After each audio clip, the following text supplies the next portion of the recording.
San Francisco's muni buses are part of the fabric of the city, so commonplace you barely notice them. But for some residents, 50 of the bus's recent banner ads stood out. They showed a 1940s photo of Adolf Hitler with a Palestinian nationalist leader and bore the words, "Islamic Jew hatred, it's in the Quran."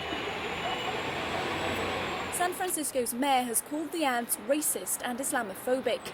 The city's municipal transportation agency says it dislikes the message, but that its hands are tied. I really don't agree with the content, but because of our Constitution and the First Amendment, which protects free speech, including offensive speech, we're required to run these ads. San Francisco has a long history of displaying issue advertisements on topics from HIV/AIDS to electronic cigarettes, which have proved popular with the public. Law professor David Green says the city can't then pick and choose which views it airs. The whole idea of having a First Amendment and having a really robust free speech protection is to allow for unpopular views to be aired and to be rejected if necessary, or perhaps to be elevated if they find favor in their audience. A controversial group called the American Freedom Defense Initiative, founded by blogger Pamela Geller, is behind the anti-Islamic ad campaign. The point of this is that there's a problem with certain Quranic texts and teachings that call for the genocide of the Jewish people. And that's what's compelling this war against Israel. That's the ideology behind the jihad against the Jews. The AFDI's placed provocative ads on New York buses in the past, where they were protected by a legal ruling. SFMTA says it's not prepared to use taxpayer money to battle the group in court.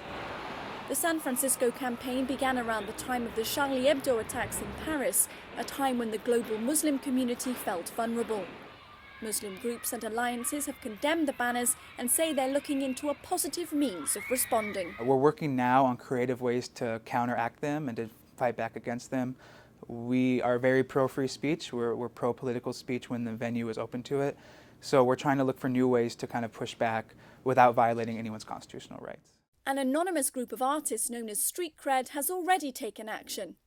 It painted over some of the adverts with the Muslim comic book heroine, Ms. Marvel. To use their messages to put forth a message that's empowering and liberatory, we feel is the best way to fight back against this kind of toxicity. And that's what we try to do with our art. San Francisco MTA has tried to neutralize the adverts by putting up its own, promoting peace, love and tolerance. But if it still accepts private advertising, then it has to accept all views. And the AFDI looks set to continue using city buses to carry its message to the people. Rebecca Bowring, San Francisco, Rudaw.